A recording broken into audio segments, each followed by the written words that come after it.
आठ एक मान मान ला तीजा कर पहला करम होए सतगुर मिलाए, सेवा सुरत शब्द चितलाए।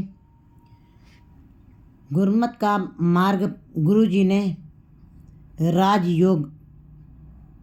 राजयोग का माना है, गुरमत का मार्ग। और संसार का मार्ग राजभाग्य के ऊपर खड़ा हुआ है। राजयोग भी दो पदार्थों पे खड़ा हुआ है, गुरमत का मार्ग, और संसार का मार्ग भी दो राजभाग पे खड़ा है। लेकिन जो जीव राजयोग की तरफ ध्यान नहीं देते, गुरमत की मार्ग की तरफ ध्यान नहीं देते हैं, राजभाग संसारिकता के पदार्थों की तरफ जिनका ध्यान है, पदार्थों की तरफ जिनका ध्यान है, जो संसार की जकड़ पकड़ में रह करके संसारिकता को में मन लगाए हुए हैं, वे बाहर से तो बड़े ही भरे हुए दिखाई देते हैं, बड़े अमीर दिखाई देते हैं और सर्वगुण संपन्न दिखाई देते हैं, लेकिन अंदर से ऐसे जीव खाली हैं। ऐसे बर्तन खाली रह जाते हैं जिनके अंदर राजयोग नहीं है, राजभाग का जिनके ऊपर असर है। लेकिन गुरु जी ने राजयोग का मार्ग, गुरमत का मार्ग जो है राजयोग का बताया है। ये वाला मार्ग कमाना आसान नहीं है। कौन चलेंगे, कौन से जीव चलेंगे इस मार्ग पर? कर्म हुए सतगुर मिलाए। जिनके भाग्य थे, जिनको सतगुरु के साथ परमात्मा मिलाप करा देगा, जिनके बड़े भाग होंगे, जिनको परमात्मा स्वयं सतगुरु के साथ मिलाएगा, सेवा सुरत शब्द चित लाए। वही सुरत अपना ध्यान गुरु के सिमरन में, गुरु के शब्द रूप चरणों के साथ लगाएंगे और सिमरन करेंगे और परमात्मा के गुणों का गान करके अपने चित्त को उसी में जोड़ेंगे। वैसे तो सूरत तो सबके अंदर परमात्मा ने डाली है। जितने भी संसार में जीव बनाए परमात्मा ने सूरत भी होना कोई ना क्यों, ध्यान सबके अंदर है, सूरत सबके अंदर डाली है। लेकिन सूरत अपना जैसी जिसने अपने ध्यान को सूरत को जिस तरफ लगा दिया है, उसको वैसी उपलब्धि प्राप्त हुई है। जैसी मत दे तैसा प्रकाश। वैसे तो सूरत भी होना कोई ना क्यों, सूरत तो सबके अंदर डाली है, लेकिन गुरमत वाली सूरत जिसके अंदर डाली है, फिर उन्होंने ही उस शब्द के साथ चित्त लगाया है। हमें मार सदा सुख पाया। और ऐसे जीव अपने अंदर से मैं मेरी के भाव को ख़त्म कर देते हैं और शब्द के साथ चित्त लगाते हैं। शब्द के साथ जब चित्त जुड़ता है, मैं मेरी का भाव ख़त्म होने लगता है और मैं मेरी ख़त्म किए बगैर शब्द के साथ कभी भी मन नहीं लग सकता है। माया मोह चुकावनियाँ, फिर उनके माया मोह अंदर से ख़त्म हो जाती, चुक जाती है। हाँ, उसका भाव नहीं रह जाता है। हाँ वारी जो वारी सतगुरु के बलिहारना। मैं ऐसे जीवों के ऊपर बलिहार जाता हूँ जो गुरमत के मार्ग पर चलते हुए राजयोग को कमाते हैं और सतगुरु के बलिहारना और सतगुरु के उपदेशों के ऊपर चलते हुए नाम की कमाई करते हैं और उसके दिखाए हुए मार्ग पे चलते हैं। गुरमति प्रगास हुआ जो अन दिन हर गुण गावणिया। राजयोग का मार्ग है, गुरमत का मार्ग है, जिसके ऊपर चलते हुए जीव बाहर और अंदर दोनों तरफ से कंगाल नहीं रह जाता है। वो दोनों तरफ से अमीर, बाहर से भी वो समृद्ध दिखाई देता है, अंदर से भी वो समृद्ध दिखाई देता है। गुरमति प्रकाश उसके अंदर, गुरमत के ऊपर चलते हुए, उसके उपदेशों के ऊपर चलते हुए अंदर शब्द का प्रकाश हो गया है, उजाला हो गया। बाहर उजाला नहीं है, अमावस की रात है तो भटकना है सदा। अगर जो जीवन भी इसी प्रकार की अमावस की रात की तरीके से ये विकारों के अंदर भटकने की रात है, अगर जो गुरु के उपदेशों के ऊपर जीव नहीं चला तो वो सदा ही विकारों के गुबार में भटकता ही रहेगा। और भटकना दुख है, भटकना ठोकर है। लेकिन जिन्होंने गुरमत के उपदेशों को, गुरु की मत के अनुसार अपना जीवन को कमाया है, उनके अंदर प्रकाश हुआ है। वो अंधेरी रात खत्म हो गई है क्योंकि नाम का प्रकाश हुआ है। जब सूरज की एक किरण निकली तो बाहर प्रकाश हो गया संसार में, और परमात्मा के गुरु के उपदेशों का जब अंदर प्रकाश हुआ तो अंदर से भटकना खत्म हो गई। अंदर हृदय के अंदर हृदय कमल खिल गया है, प्रकाश हो गया है, स्वच्छता आ गई, निर्मलता ही आ गई है, सब कुछ दिखाई दे रहा अंदर। एक जीव को पता चल गया कि हमारे अंदर कौन से विकार थे। हुआ जो अन दिन हर गुण गावे। ऐसे जी जो गुरु के उपदेशों के ऊपर चलते हैं, वे रात दिन फिर हरि के गुणों का गान करते हैं। वे ही जीव करते हैं, दूसरे अन्य जीव नहीं। रहो तन मन खोजे तन ना पाए। लेकिन तन मन से खोजना आसान बात नहीं, क्योंकि ये मन सदा ही भटकता रहता है। मन जैसा कोई नहीं है इस शरीर के अंदर। मम्मा मन से काज है, मन साधे सुधा, मन ही को साधना है, मन को ही स्थिर रखना है। कैसे मन को स्थिर रखना है?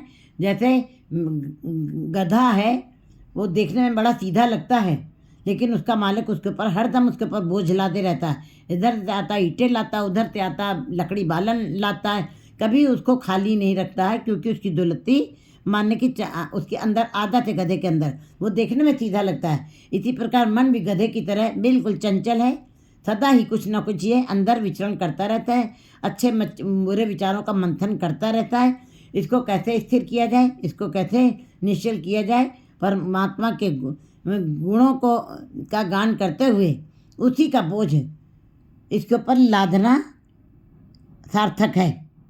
तब ऐसे जीव जो है तन मन अपने मन को स्थिर कर रख लेते हैं, और तन भी फिर स्थिर होता है। जब मन को कोई काबू करता है तो तन अपने आप गुरमत के मार्ग पे चलता है। वैसे तो तन ही को पहले ले जाना है, लेकिन तन और मन दोनों हैं। मन की अवस्था हरदम बदलती रहती है। मन ऐसा बीज है, वैसे तो एक बीज कहते हैं जे कोहे तो उगवे रुत्ती हु रुत होए। कहते जब एक बीज अकेले पूरा बीज है तब वो ज़मीन के अंदर डाला जाता है, वो पेड़ निकलता है उसके अंदर से। ऐसे ही मन रूपी बीज भी जब पूरा होता है, पूरा एक निश्चल होकर परमात्मा के साथ जुड़ता है, तब वही नाम का वृक्ष पैदा कर सकता है। लेकिन ये इस मन के एक टुकड़ा कहीं पड़ा, एक टुकड़ा किसी और के पास, एक संबंधी के पास, एक बच्चों के पास, एक कहाँ ये मन एक नहीं है। छोटा सा अंश जो है केवल ईश्वर के साथ जुड़ता है। इसीलिए हमको नाम जपने का, उसके सिफत सलाह करने का पूरा फल नहीं मिलता। इसीलिए गुरु जी कह रहे हैं मन के जो टुकड़े पड़े हुए हैं इसको एक करना है। जे एक होए तो उगवे, तभी इसने नाम के वृक्ष को पैदा करना है, अन्यथा ये दलिया बन के रह जाएगा। ना इसके अंदर से फल निकले, ना इसके अंदर से फूल निकलेंगे, ना इसके अंदर से शाखाएं निकलेंगी। तन मन खोजे तन ना पाए। जो तन मन से खोजते हैं, जिसका मन भी लगा हुआ परमात्मा में, मन मरे धातु मर जाए, मन को ही मारना है। और जब मन मर जाता है विकारों की तरफ से, धातु अपने आप मर जाती है। तब ऐसे जीव जो हैं नाम को प्राप्त करते हैं।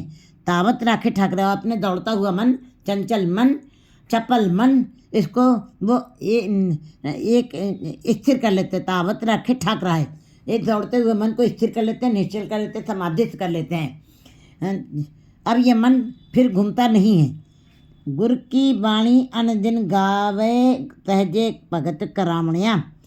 गुरु की वाणी जो रात दिन गान करते हैं, गुरु के शब्द के साथ जुड़ करके परमात्मा के गुणों का गान जो रोज रात दिन करते हैं, सहजे भगत करामणिया। फिर ऐसे जीव बड़े ही सरल तरीके से भक्ति करते हैं, बहुत ही सरल ढंग से, बहुत ही स्वभावता नेचर से उनके अंदर भक्ति होने लगती है। लादी हुई शिक्षा लादी नहीं होती है। कहता बद्धा चट्टी नानका न गुणापकार।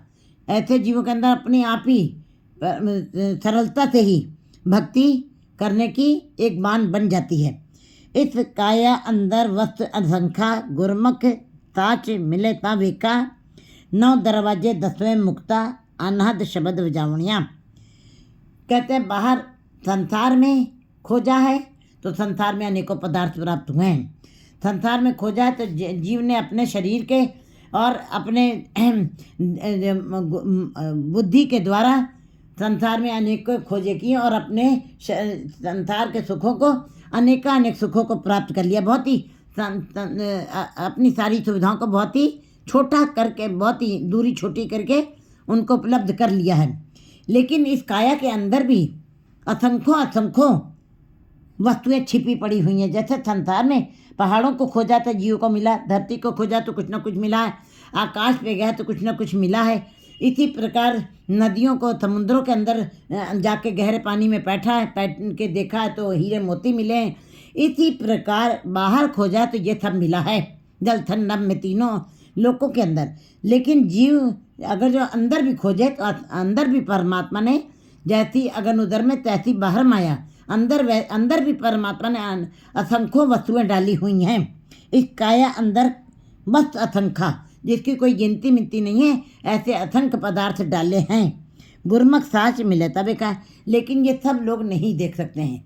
ये संसार के बाकी संसार के पदार्थों को देखने वाले आपको असंख्यों जीव दिखाई दे जाएंगे। उन वस्तुओं को, उन पदार्थों को खोजने वाले असंख्यों जीव दिखाई दे जाएंगे, लेकिन अंदर की खोज, जिनके अंदर भी असंख्यों वस्तुएं पड़ी हुई हैं, उनके अंदर कोई विरला जीव ही है जो गुरुमुख है, जो गुरु की तरफ उन्मुख है, जो गुरु के उपदेशों के ऊपर चल रहा है। वही जीव उन वस्तुओं को देख सकेगा जो अंदर पड़ी हुई हैं। असंख्य वस्तुएं अंदर भी पड़ी हैं, हीरे मोती अंदर भी पड़े हुए हैं, लेकिन कोई विरला जीव गुरुमुख हो जो है वही उसको देख सकेगा। ऐसे जीव संसार में बहुत हैं जिन्होंने संसार की समृद्धि को देखा है, संसार की असंख्यों वस्तुओं को प्राप्त किया है। ऐसे जीव असंख्यों मिल जाएंगे, लेकिन ऐसे जीव बड़े दुर्लभ हैं जिन्होंने काया के अंदर खोज की। ऐसा गुरुमुख जीव बहुत विरले हैं, बहुत दुर्लभ हैं। फिर ऐसे ही जीव जो हैं गुरुमुख साच मिले तभी का, गुरुमुख होकर के ही उस सच्चे परमात्मा की जो असंख्यों वस्तुएं अंदर पड़ी हुई हैं वे ही देख सकते हैं। 9 दरवाजे 10वें मुक्ता। 9 दरवाजे परमात्मा ने बिना दरवाजे के, बिना भित्ति के बनाए हैं। ये आँखें, ये नाक, ये मुंह, ये कान, ये सारी इंद्रियां 9 दरवाजे खुले हुए हैं। इनको कोई बंद नहीं किया परमात्मा ने, इनके अंदर कोई भित्त नहीं दी है। 9 दरवाजे 10वें मुक्ता। 10वें द्वार में मुक्ति का रास्ता है। 10वां द्वार परमात्मा का द्वार। 10वें द्वार में ही कहते हैं, फिर उस द्वार की कुंजी गुरु सौंपाई। कहते हैं उस गुरु को सौंप दी उसकी कुंजी 10वें द्वार की। 10वें मुक्ता अनहद शब्द व जावणियाँ। जो जीव 9 दरवाजे को पार करते हुए 10वें द्वार के ऊपर पहुँचते हैं। 9 दरवाजे कैसे आप इसको, तो इन दरवाज़ों के, इन भित्तियों को खोल सकेंगे। कहते हैं यही इंद्रियां, जो 9 इंद्रियां हमारी बाहर दिखाई दे रही हैं, ये आंखें संसार को देख रही हैं, ये कान संसार की चर्चा सुन रहे हैं, ये रचना बाहर संसार की बातें कर रही है। यही इंद्रियां जो संसार को ही देख रही हैं, संसार के पदार्थों को, संसार के वस्तुओं को और संसार के सारे सुखों को देख रही हैं। यही इंद्रियां जब निरंकार को देखने लगें, मूंद लिए दरवाजे तब बाजीले अनहद बाजे। तब ऐसे जीव जो हैं जिनकी ये 9 इंद्रियां, 9 दरवाजे 10वें मुक्ता, वो 9 दरवाजे जिन्होंने अपने बंद कर लिए हैं, संसार को ना देखते हुए ये इंद्रियां निरंकार को देखने लगी हैं। 10वें मुक्ता, जहाँ पे 10वां द्वार है, मुक्ति का द्वार है, परम पद का द्वार है, स्वतंत्रता का द्वार है, वो मुक्ति का द्वार है। अनहद शब्द उजाणिया, वहीं पर अनहद शब्द के नाद जीव को सुनाई देते हैं। जब उन इन 9 दरवाजों, 9 इंद्रियों के ऊपर विजय प्राप्त कर लेता है, जब ये सारी इंद्रियां अंदर परमात्मा की तरफ देखने लगती हैं, निरंकार को देखने लगती हैं, तब वे मुक्त होकर के, तब उनके अंदर ही ये अनहद बाजे जो बिना बजाए साज बाज बज रहे हों। परमात्मा का नाम जब जीव इन इंद्रियों को निरंकार की तरफ लगा देता है, तो इसका भाव है अब ये आंखें संसार की तरफ नहीं देख रही हैं, सदा ही निरंकार को देख रही हैं। एक पढ़े, एक देख, एक व्याख्यान, एक कहीं व्याख्यान करती हैं, एक को ही देखती हैं, एक कहीं चर्चा सुनती हैं और एक कहीं मग के ऊपर चल रही हैं। ऐसे फिर जीवों के अंदर शब्द, गुरु का शब्द का अनहद नाद बजने लगता है। उनको निरंकार की उनके अंदर ध्वनि बजती रहती है।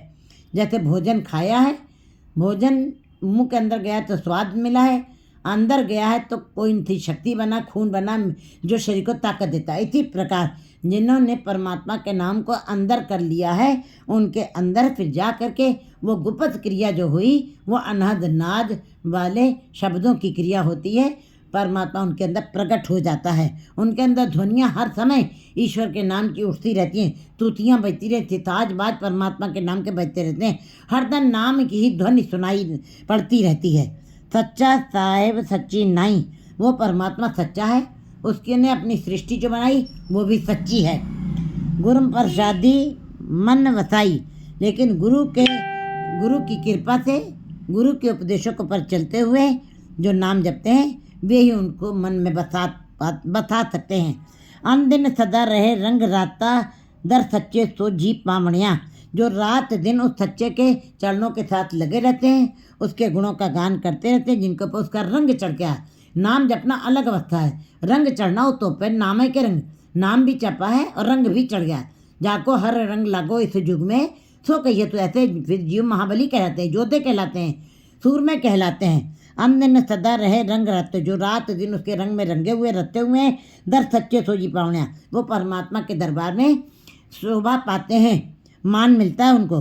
पाप पुण्य की सार न जानी, दूजे लगी परम पुलानी, जो दुविधाओं में पड़े हुए मायाधारी जीव, जो जिनका जीव दो तरीके की धारणा रखता है, एक कदम संसार की तरफ, एक कदम निरंकार की तरफ, एक कदम झूठ की तरफ, एक कदम सच की तरफ, एक कदम, ये ऐसा उनकी धारणा चलती रहती है। झूठ भी बोलते, सच भी बोलते, निंदा भी करते, उस्तत भी करते, फूल को कांटा कहते, कांटे को फूल कहते, ये उनके ऐसे उनकी रचना से बातें निकलती हैं। ऐसे जीव फिर कहते हैं पाप उनकी सार, उनको पाप उनकी सार भी नहीं पता, उनका अंदर की इस बात का ज्ञान भी नहीं कि पाप क्या चीज़ है, पुण्य क्या चीज़ है, उसकी सार नहीं पता लगती है, क्योंकि वो दूसरे भावों में, द्विभाव में लगे हुए हैं। उनकी दौड़ दो तरफ चल रही है, पर हम पुलानियों भलमों में ही भूले हुए हैं। सहते जीव मलिन है, कित संयम तो होता जाए। भरम और संदेह ने उनके मन को मलिन कर दिया है, क्योंकि विकारों की मैल से ये मन मैला हो चुका है। फिरत फिरत बहुत जुग हाजो मानुक दे लही, कहते हैं फिर ये युगों युगों से इस आत्मा के ऊपर मैल चढ़ रही है। जन्म जन्म की इस मन को मल लगी, इस मन के ऊपर मैल चढ़ी विकारों की। फिर वो ऐसे जीव भरमों में भूले रहते हैं। अज्ञानी अंधा मग ना पावे फिर आमने जावणिया, माया मनमुखी जीव को मायाधारी जीव को अज्ञानी कहा जाता है और भटकने वाला कहा जाता है। अंधा, वो आंखें होते भी अंधा है, वो सच झूठ को सच समझ रहा है, सच को झूठ समझ रहा है। परमात्मा का नाम सच है, उसको उसकी तरफ उसको जाने का एक कदम भी वो चला भी नहीं है, और संसार की तरफ ही उसका आकर्षण बना रहता है। अज्ञानी अंधा मग्न जाने, अज्ञानी जीव मायाधारी जीव, उनको इस रास्ते का पता तक नहीं है, गुरमत के रास्ते का। फिर आवन जानिया, ऐसे जीव जन्म लेते हैं मरते हैं, जन्म लेते हैं मरते हैं, कभी भी स्थिर नहीं हो पाते हैं, कभी भी निश्चल नहीं हो पाते हैं, और सदा ही विछड़े रहते हैं। गुरु सेवा ते सदा सुपाया, जो जीव गुरु की सेवा में लगे रहते हैं, गुरु सेवा माने गुरु के शब्द के साथ जुड़े हुए हैं, नाम की कमाई करते हैं, उसी के लिए श्रम कर रहे हैं। जिन्नी नाम ध्याया गए मशक्कत काल, उन्हीं की मशक्कत, उनकी घालना स्वीकार हो जाती है। सेवा ते सदा सुख पाया, ऐसे जीवों को सदा सुख मिलता है। हमें मेरा ठाकराया, और ऐसे जीवों के अंदर से अहंकार भाव, मैं मेरी का भाव खत्म हो जाता है। गुरु साखी मिटिया अंधियारा, बजर कपाट खुलावनिया, गुरु की साखी के जो जीवन ने सुनी है, गुरु कहते हैं गुरु ने जो भी बातें अपने मुख से बोली हैं, जो बोले तो पेखे आँखें, उन्होंने अपनी आंखों से देखा है, उन्होंने कानों की सुनी बात पे विश्वास नहीं किया। कहते हैं गुरु जी ने जो देखा अपनी आंखों से, उसी बात को ही डिटेल करके जीवों को समझाया। गुरु साखी मिटिया अंधियारा, और गुरु की साखी थे, गुरु के शब्द के उपदेशों को सुनते हुए जीव के आँखों के आगे जो अज्ञानता का अंधेरा, विकारों का अंधेरा, माया मोह का अंधेरा, अहंकार के भाव का अंधेरा पड़ा हुआ था, वो सारी अज्ञानता खत्म हो गई, अंधेरा खत्म हुआ। बजर का पाठ खुलावनिया, और ये कान जो बजर बने हुए थे, जो कान कभी सुनते नहीं थे, जो परमात्मा के नाम की कभी भी श्रवण मनन नहीं करते थे, आज ये सारे कपाट खुल गए हैं, और खुले हैं, समझ आया है हमें मार मन मसावनिया। फिर उन्होंने अपने मैं मेरी का भाव को ख़त्म किया है, और अपने मन में उस पर गुरु के शब्द को बसाया है। गुरु चरणी सदा चित्त लाया, और गुरु के साथ जिनका सदा ही चित्त लगा रहता है, जो सदा ही गुरु शब्द रूपी चरणों के साथ जुड़े हुए हैं, गुरु कृपा ते मन तन निर्मल, निर्मल नाम त्यावनिया। गुरु की कृपा से ही मन और तन निर्मल होता है। वैसे मन और तन निर्मल होना आसान नहीं है, क्योंकि तन तो हम कहते हैं, लोग कहते हैं बाहर भी स्नान कर लिया तो तन निर्मल हो गया, नहीं, तन बाहर से केवल निर्मल हुआ है, लेकिन जब मन निर्मल हो जाता है गुरु के शब्द के साथ, ये बाहर से किसी कर्म से भी मन निर्मल नहीं हो सकता है। चाहे जितनी बार इसको तीर्थ व्रत यज्ञ पुण्य करके, चाहे जितना भी दान पुण्य करके, चाहे जितने भी धार्मिक कर्म करके मन को निर्मल करना चाहे कोई जीव, कोई नहीं कर सकता है। मन और तन, जब मन निर्मल होता है परमात्मा के नाम से, क्योंकि जब मन मर जाता है तो धातु मर जाती है, धातु मर गई, माया खत्म हो गई, विकार खत्म हो गया, भ्रम खत्म हो गया और संदेह खत्म हो गया, मैल खत्म हो गई। क्योंकि जग मैला मैलो हो जाए, जग मैला है संसार पदार्थों के कारण, माया के कारण। इसलिए मन, जिनका मन शुद्ध हो गया परमात्मा के नाम के साथ, जिनके अंदर से मन मरे धातु मर जाए, बिन मन मुए कैसे हरि पाए। जो मन को मार देते हैं, तन भी उनका अपने आप ही निर्मल हो जाता है, अपने आप ही मन और तन दोनों एक रूप हो जाते हैं। फिर जब मन मान जाता है गुरबाणी को, मन विकारों की तरफ से मन गया तो शरीर भी उसी तरफ चलता है जिस तरफ मन चलता है। मन तन निर्मल नाम, गुरु के कृपा से मन तन निर्मल नाम ते आवण्या। जब गुरु की कृपा से किसी जीव का मन और तन दोनों ही निर्मल हो जाते हैं, वे ही जीव जो है उस निर्मल नाम का ध्यान करते हैं। परमात्मा निर्मल है और जिन जीवों का मन और तन भी निर्मल हो गया है, निर्मल जन हो तो निर्मल जन खा ले, फिर वे ही नाम, निर्मल नाम का ध्यान करते हैं और उसको मन में बसाते हैं। जीवन मरना सब तुझे उपाई। परमात्मा ने सारे संसार को बनाया, जन्म दिया है, मौत भी वही दे रहा है, संभाल भी वही कर रहा है। जीवन मरना सब तुझ देता है। ये परमात्मा जोर न जीवन, मरण न जोर। जीव के अपने वश में नहीं है जीना और मरना। हाँ, जीने की कला परमात्मा ने जीवों को दे दी, स्वतंत्र कर दिया मनुष्य को कि तुम जी सकते हो, शुभ कर्म करके भी अशुभ कर्म करते हो। लेकिन जन्म और मरण हमरे वश ना है, ये जीवों के वश में नहीं है, ये परमात्मा ने अपने वश में रखा है। सब तू देता ही, जिस बख्शे तिस दे बढ़ियाई। लेकिन किसी जीव को पर तुम जब अपनी कृपा कर देते हो, विशेष कृपा करते हो, तब उसको अपनी बड़ाई देते हो, अपने नाम का नाम की तरफ उसको लगाते हो, नाम से जोड़ते हो, और नाम से जोड़ते हुए संसार में भी मान दिलवाते हो और अपने दरबार में भी वडियाई देते हो। नानक नाम की आए सदा तू, जम्मण मरण सवारणिया। गुरु जी कहते जो नाम के साथ ध्यान जोड़ते हैं, सदा सदा ही जो नाम के साथ लगे रहते हैं, जम्मण मरण सवार, उनका जन्म और मरण भी तुम संवार देते हो, अपने आप ही उनका जन्म मरण भी संवार देते हो, संभाल लेते हो। 8-1-2